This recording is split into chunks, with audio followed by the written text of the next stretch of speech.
Curtis Calhoun with LowKick MMA, and today I am joined by Bellator light heavyweight contender Phil Davis, who takes on Yoel Romero at Bellator 266 on September 18th. Phil, thanks again for your time. I appreciate it.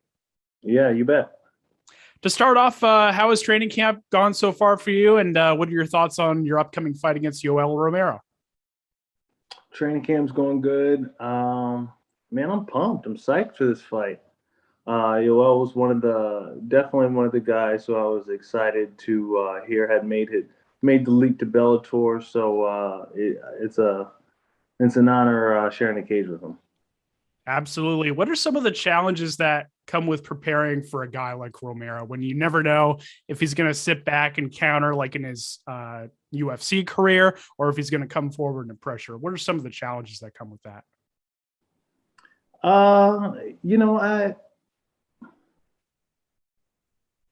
There's definitely challenges, but at the same time, I look at them as opportunities, right, for me to really open up. And I like the fact that he is so he can be one of two people, one of two different styles. It gives you the opportunity to really,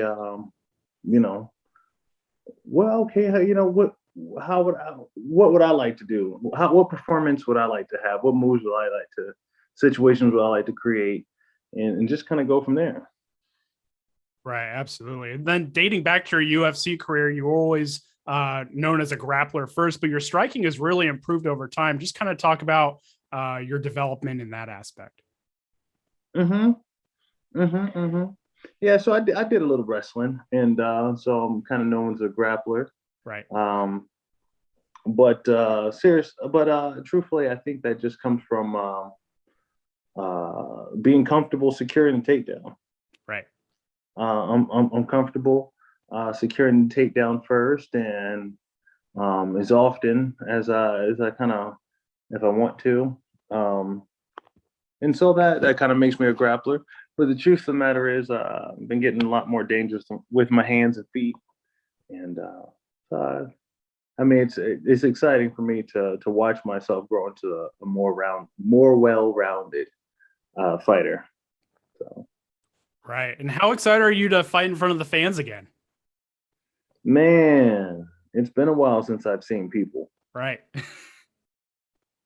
Yeah, it's going to be different, honestly. It feels almost new. It feels like I'm starting all over again. You know, I had a few fights that were in like a bar sort of deal. Yeah. And it's weird because when you're on your way up, things are, it's different every time. And then once you're in the big show, they're the exact same every time. And then when COVID happens, nothing's the same. Yeah. So I am definitely looking forward to things being as they should be. What was the experience of fighting in an empty arena, a virtually empty arena, I should say? Did you like it? Was it just uncomfortable? Or obviously, I know you're excited for fighting in front of a crowd again. Mm-hmm. Man, it's like practice. Yeah.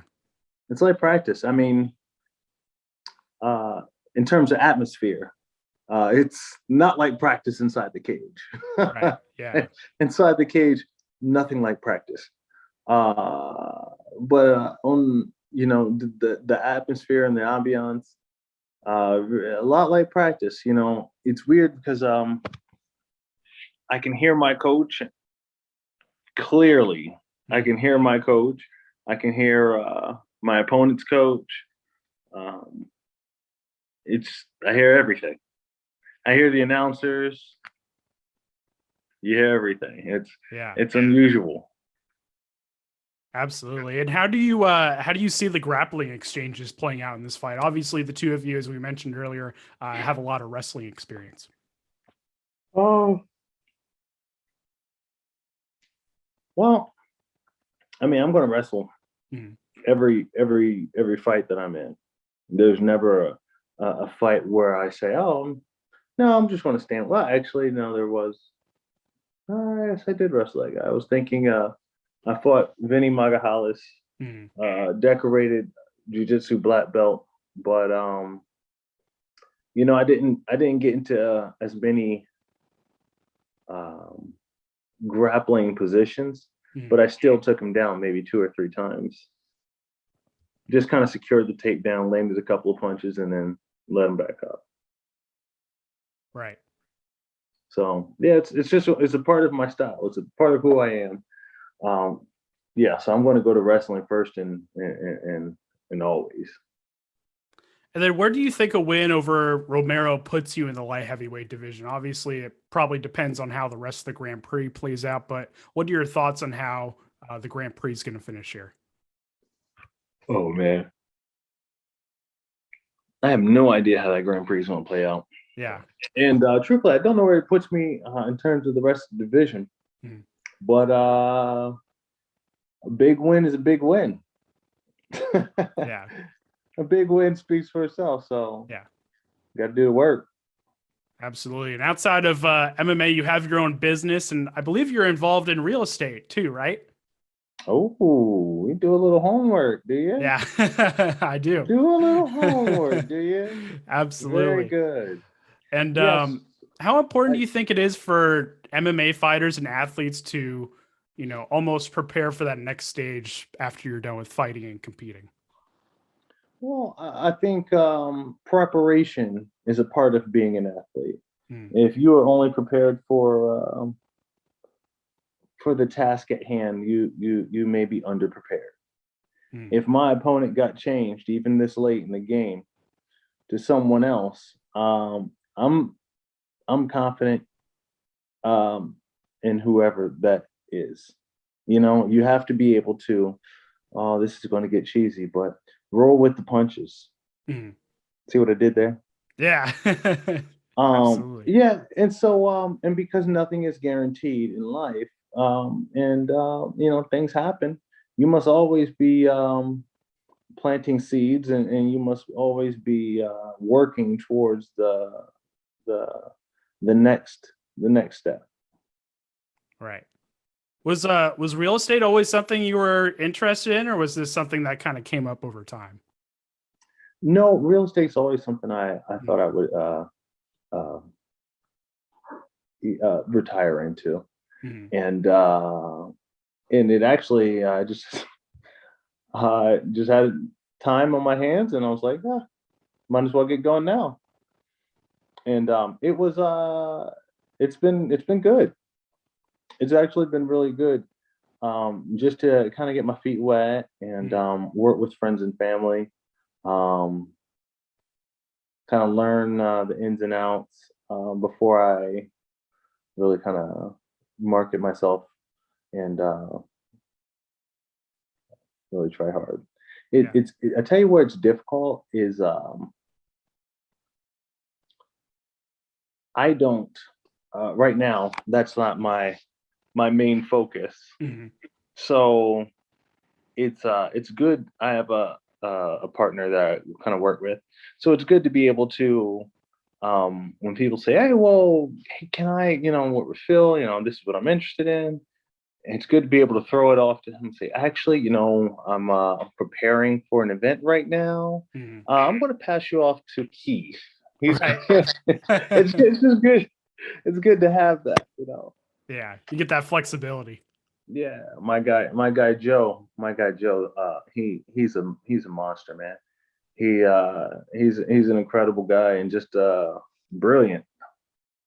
So I have some solid team around me in that arena as well. Absolutely. And then the last question for me, what can fans expect when you and Yoel Romero go to battle next weekend? Oh, you can expect, man. I don't think this fight is going to go 3 rounds, to be honest. I just don't think it has the making of a 3-round fight. I see fireworks, and I see this being a 1-round fight. So, before we go, I'll give you the final word to shout out any sponsors you may have and let the fans know where we can find you on social media. Let's see. Sponsors. Monster Energy. God, almost missed Monster Energy. Yeah, Monster is awesome. Monster Energy, Latigo, Sports Gel, amazing product. If you are a an avid sports fan or sport, even if you just love to work out, um, Latigo is definitely something you should look into. Let me see what else we have. Um, Affliction Clothing brand. They've always had my back. Been with them for years. Um,